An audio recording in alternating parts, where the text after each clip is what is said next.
we'll start. We'll use almond flour, bleached almond flour, and it rises by using baking powder. And we use a little bit of canola oil, and we use vanilla extract, a little touch of salt, and an egg. What could be simpler?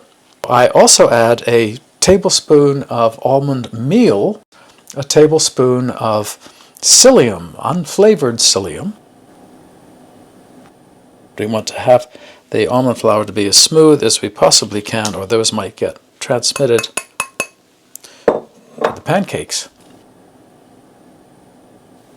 Half teaspoon of baking powder, which will help these rise and be fluffier. Okay, we just get these mixed up so that they're well mixed together. Start with the egg.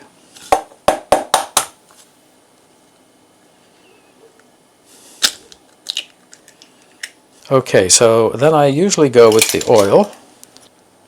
So in goes the oil. In goes the maple syrup, which we will use later on over the top. But this is very nice because it creates a very nice maple flavored pancake. Vanilla extract. And then we have the almond milk. I'm going to use 5 because when I use 4 I always have to add another one because the mixture starts thickening up too much.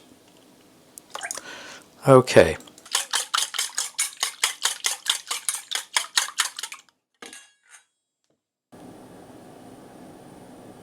I've cleared the decks. This is where we mix the two together. Then you need to let it sit just 4 or 5 minutes.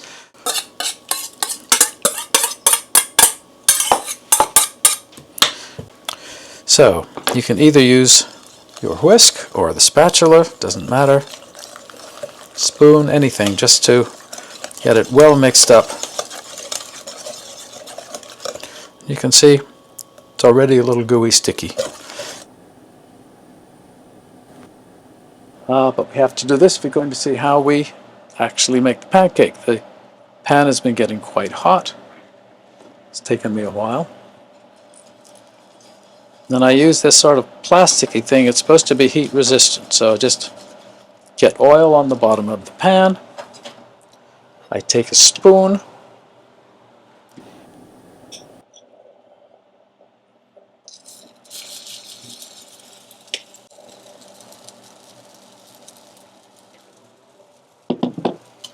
Now this one's looking a little healthier.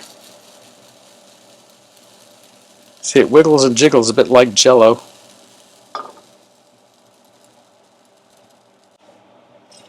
Okay, I think I'm getting to this one a little sooner. You can just slip your spatula under it. If it goes underneath it, then you know you're okay. There we go, that's better.